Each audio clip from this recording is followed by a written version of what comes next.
Hello, my dear bubbies. This is your Popsicle speaking to you through video. Uh, After my chat with Aditi this morning, she gave me a brilliant idea. Her Popsicle, whenever you have advice or wisdom, can you share it with us?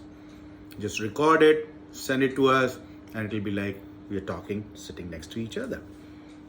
So, my first talk is coming to you on 16th of January 2023 at 5:04 p.m. India time. And the words of wisdom, and it'll be just 2-3 minute talk. I won't take too much time.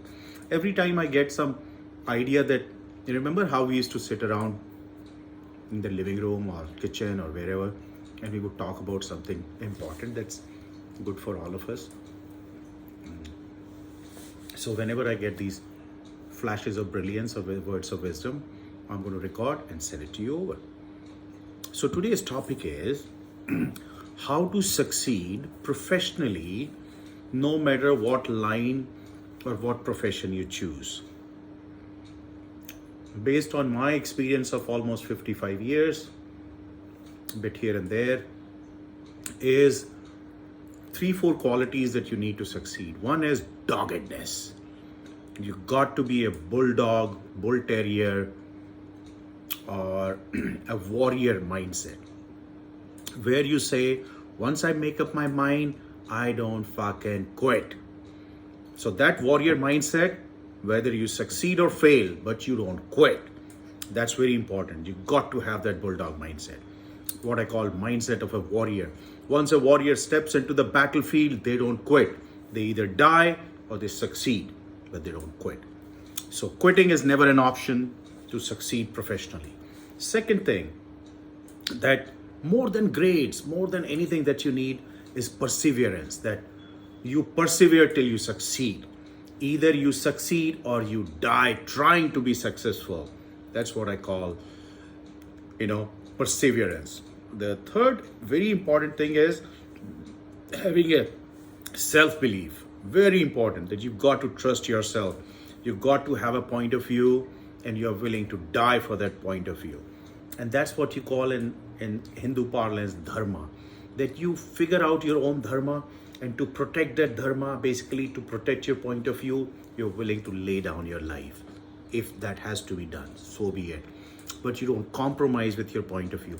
Because if you live a compromised life, that you are half-assing life, your heart is not there, your mind is not there, and you're half-assing it, you really don't go anywhere. You don't succeed. You're just keeping yourself busy. You're waiting to die at old age. But that's not a life of a mojo. To live a life of mojo, you've got to have a point of view. You're willing to lay down your life for it. And that's what truly Dharma is. Dharma is knowing what you stand for in life, know what you believe in, know what you want to live for, and then live it. Life is not just about, hanging out at Starbucks, shopping, doing manicure, pedicure, and sleeping, lounging around, lazing around, drinking beer with their friends. No, that is just time pass. That's once in a while you do that thing. Most of the time, life is that you got to pick an objective that is so big, so vast, that it wants to transform how the existence survives, the entire cosmos. You should be thinking of, living at that level. But if that's hard, think at least at your own galaxy level. If that's hard, think at least at your own planetary level. If that's hard, think at least at the Earth level and the Earthlings level.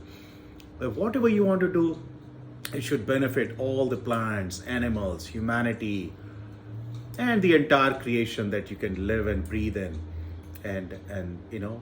So live larger than beyond yourself. If you just live for your own selfish nature, that's a trademark of a very low intellect people.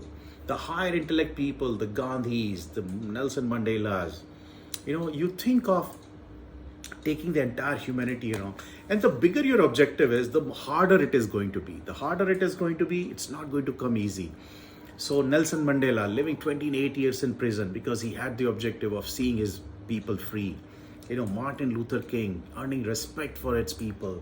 Gandhi, turning this nation free. Whether you like his policies or not, Bhagat Singh, who who was hung by Britishers at the young age of 23. So the bigger your objective is, the more uncomfortable life is going to be. But that's the life worth living. And that's what you live for. Because just living for your own little cocoon, me, my family, my kids, living like a, small-hearted, small-minded man, that's not a life worth for. And this doggedness, this objectivity, it all comes when you read a lot.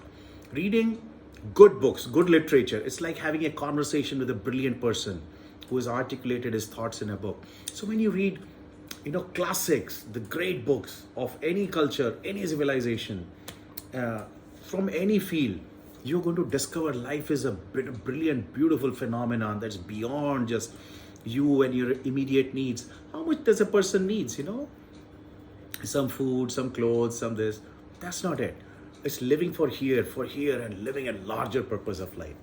And the bigger the objective, the harder it is going to be to get to. And you are going to have umpteen numbers of ups and downs, but fighting like a warrior through those ups and downs, trying to get that outcome, protecting the dharma, the point of view. That's what makes life beautiful. So have an objective larger than life that benefits the entire creation, the cosmos and the universe. Live with a warrior mindset. Never give in, never quit. Protect your point of view. Bet it all. Either you sink or swim, and you live like the